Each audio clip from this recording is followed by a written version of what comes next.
Bạn có từng cảm thấy, càng cố gắng kiểm soát cuộc đời thì mọi thứ lại càng rối hơn không? Tôi đã từng như vậy. Có những lúc càng muốn khỏe mạnh thì lại càng bệnh hơn. Có những lúc càng muốn ổn định thì mình lại càng mất phương hướng hơn. Và càng muốn kiếm tiền thì lại càng mất nhiều hơn. Cho đến một lúc, tôi nhận ra một điều. Có những thứ càng buông bỏ thì lại càng có những điều khác tốt hơn. Suốt hơn 20 năm, tôi đã sống trong sự hành hạ của căn bệnh chàm mãn tính. Đêm nào cũng là một cuộc chiến với cơn ngứa và những vết máu trên trán. Tôi từng nghĩ mình đã tạo nghiệp quá lớn, đến mức thần Phật cũng không thể độ nổi. Nhưng rồi, một cánh cửa đã mở ra, không phải bằng thuốc thang, mà bằng một hành trình quay về với nội tâm đầy kỳ diệu của mình. Hôm nay, tôi không kể một câu chuyện kỳ tích, tôi chỉ muốn chia sẻ hành trình thật của chính mình. Một hành trình từ những tháng ngày mơ hồ, bắt đầu từ những ngày nghe qua láng máng, cho đến khi nhận ra, đó là những ngày tháng rất dài trong tâm trí tôi. Vậy là tôi từ cố chấp và đến khi bắt đầu học buông bỏ. Cái buông bỏ ở đây là buông bỏ theo ý của người tu luyện, không phải là ý buông bỏ của người thường. Và từ đó cuộc đời tôi bắt đầu thay đổi.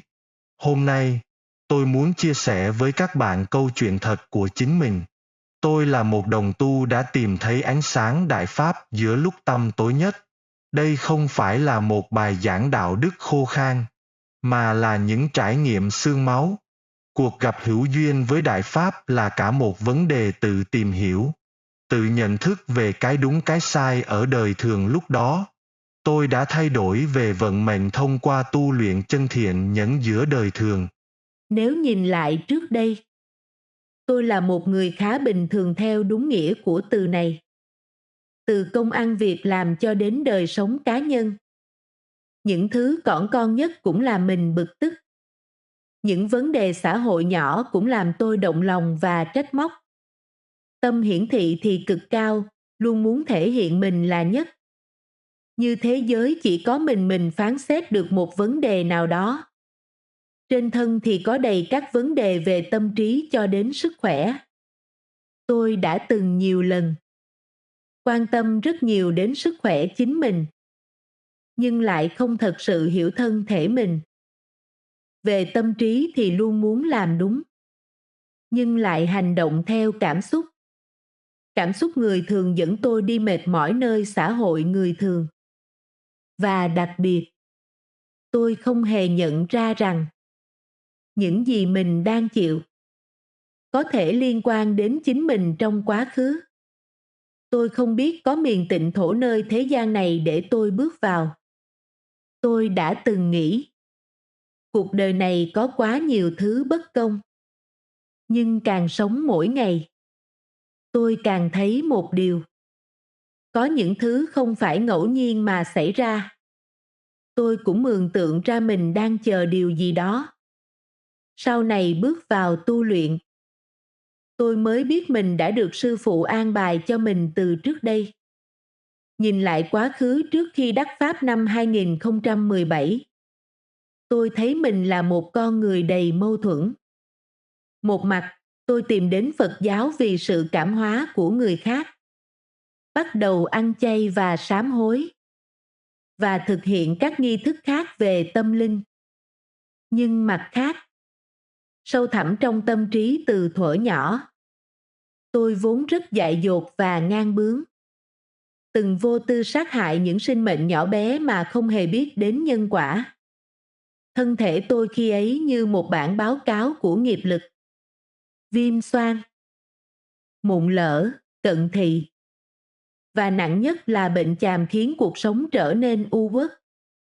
Sự chuyển biến thực sự bắt đầu khi tôi đọc cuốn Chuyển Pháp Luân. Trong 3 ngày, tôi đọc xong 3 lượt và chợt nhận ra. Bấy lâu nay mình chỉ đi tìm cái vỏ của thiện hạnh, của thiện lương, mà chưa chạm đến cái gốc của việc tu tâm. Tu tâm tính mới đích thực là thực tu. Tâm tính còn lang xăng chạy như con thỏ thì chưa phải là tu. Tôi nhớ mãi những ngày phong tỏa vì đại dịch. Đó là lúc tôi bắt đầu thực tu nghiêm túc qua việc đả tọa. Chỉ 10 phút xong bàn, chân tôi đã tím đen, đau đớn khôn cùng. Tại sao tôi không bỏ cuộc? Vì tôi hiểu đó là quá trình hoàn trả nợ nghiệp. Thay vì dùng thuốc giảm ngứa cho những vết chàm đang chảy mũ, tôi chọn cách đối diện bằng chánh niệm. Kết quả là sau 1 tháng, làn da của một người bệnh nhiều năm đã trở nên nhẵn mịn. Một điều mà y học hiện đại cũng phải kinh ngạc. Người tu luyện chúng ta đều hiểu điều này là tại sao. Tại sao khi tu luyện thì thân thể được tịnh hóa? Mục đích để thân thể được tịnh hóa để làm gì? Bạn chắc cũng đã biết điều này. Với tôi thời điểm đó, điểm thay đổi lớn nhất trong tôi không phải là hoàn cảnh bên ngoài, mà là cách tôi nhìn vào chính mình. Kiếp trước. Thứ hai là khổ đau không phải để phá hủy hay gây đào thải một con người, mà là để làm lộ ra vấn đề khổ đau để cho ta cơ hội thay đổi. Thứ ba là buông bỏ không phải là mất đi, mà là bỏ đi cái không đúng, không phù hợp với Đại Pháp, mà giữ lại cái thật sự thuộc về mình. Tôi cho rằng đó mới thực sự là buông bỏ. Bạn có nghĩ vậy không? Là một giáo viên, tôi nhận ra tu luyện không phải là trốn tránh xã hội, mà là làm tốt hơn nữa công việc của mình. Trong nghề nghiệp, tôi áp dụng nguyên lý chân thiện nhẫn vào từng tiết học. Tôi không dạy học trò chỉ để thắng thua, mà dùng thiện niệm để khơi gợi thiên phú của các em. Trước đây tôi dạy vì cơm áo gạo tiền. Giờ đây tôi dạy vì trách nhiệm của một người tu luyện. Khi tâm tính thăng hoa, hoàn cảnh bên ngoài cũng tự khắc biến đổi. Học trò tìm đến đông hơn. Kinh tế gia đình ổn định hơn mà không cần tôi phải tranh giành hay cầu lụy. Dĩ nhiên, ban đầu tôi có thử cho tâm tĩnh lại nhiều hơn. Mỗi hành vi của mình đều được nhìn lại một cách chính niệm và cố gắng sống đúng với những nguyên lý chân thiện nhẫn. Ban đầu, tôi không có gì thay đổi ngay. Thậm chí có lúc, mọi thứ còn tệ hơn như áp lực tăng lên, khó chịu trong thân thể và tâm trạng dao động mạnh. Nhưng lần này tôi không né nữa. Tôi chọn đối diện với hiện tại và dần dần tôi nhận ra những gì khó chịu đó không phải là xấu, không phải là bệnh, mà giống như một quá trình loại bỏ, là quá trình tiêu nghiệp của bản thân.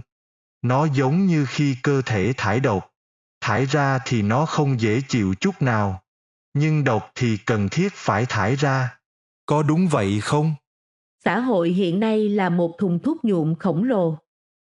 Ngay cả khi đã tu luyện, tôi vẫn có lúc bị cuốn vào cơn lốc truy cầu tiền bạc, lao vào đầu tư các vấn đề kinh tế khác. Tôi từng dùng sai những lời giảng trong Pháp để bào chữa cho cái tâm cầu tài của mình. Hậu quả là tôi thua lỗ nặng nề. Tâm trí trăn trở không yên.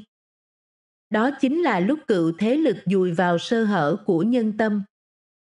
Tôi nhận ra rằng những con số trên bảng điện tử hay những thỏi vàng kia chỉ là rất nhỏ. Nếu so với sự thanh tịnh của Phật Pháp, sự giàu có thực sự phải đến từ tâm hồn, không phải từ ví tiền. Có phải là người đời thường nói tiền bạc không mua được sức khỏe không? Đúng là vậy. Nhưng thử nhìn ra xã hội hiện nay. Chúng ta được dạy rằng ai có vấn đề là phải xử lý ngay. Ai đau thì phải tránh. Và ai càng mất thì càng phải giữ lại. Nhưng có thể chính những điều đó lại làm ta đi sai hướng. Tôi nhận ra rằng xã hội dạy ta kiểm soát, nhưng con đường đúng lại chính là điều chỉnh nội tâm của mình. Ví dụ, khi ta nóng giận thì ta nghĩ người khác sai. Nhưng thực ra, Vấn đề nằm ở tâm mình. Khi ta thất bại ta nghĩ do hoàn cảnh.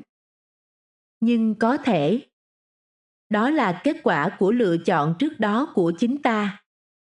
Bạn có nghĩ vậy không? Khi tôi bắt đầu thay đổi từ bên trong, tôi thấy một điều rất lạ là hoàn cảnh bên ngoài cũng thay đổi theo. Tôi ngộ ra một bộ kỳ lý, tức là đạo lý trong môn đánh cờ vây. Nó dựa trên sự cân bằng tự nhiên. Nếu chúng ta sống mà thiếu đi cái gốc đạo đức, xã hội sẽ chỉ còn là những toan tính rời rạc. Việc tôi nói với học sinh về văn hóa thần truyền, về nhân quả không phải là mê tín, mà là đang giúp các em xây dựng một hệ miễn dịch tinh thần trước thuyết vô thần và sự xuống cấp đạo đức. Đệ tử Đại Pháp chúng ta, khi làm tốt việc của mình, chính là đang mang lại ánh sáng cho cộng đồng xung quanh. Bạn có nghĩ vậy không? Khi đặt bản thân mình trong bức tranh lớn hơn, tôi nhận ra rằng không phải ai cũng nhận ra những điều này.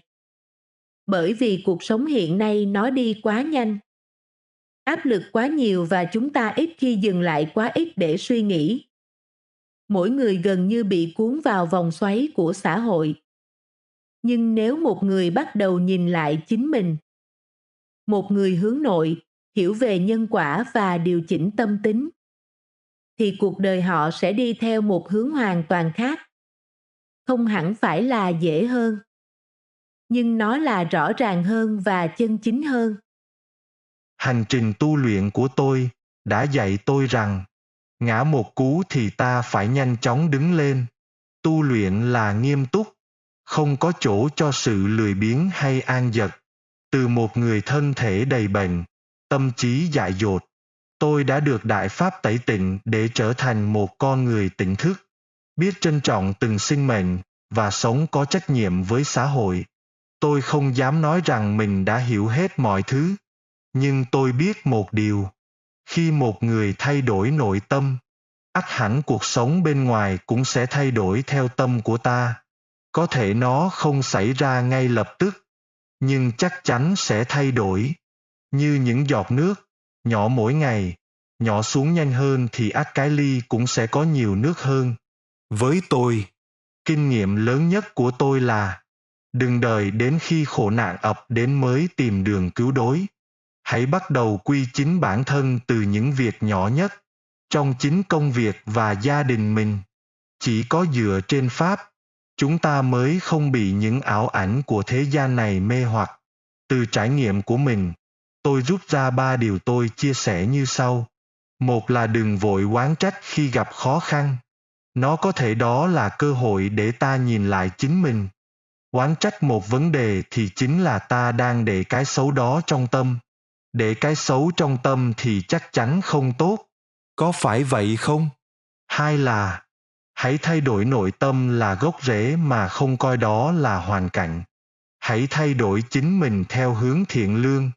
Mọi vấn đề quanh trường không gian của ta cũng sẽ là thiện lương.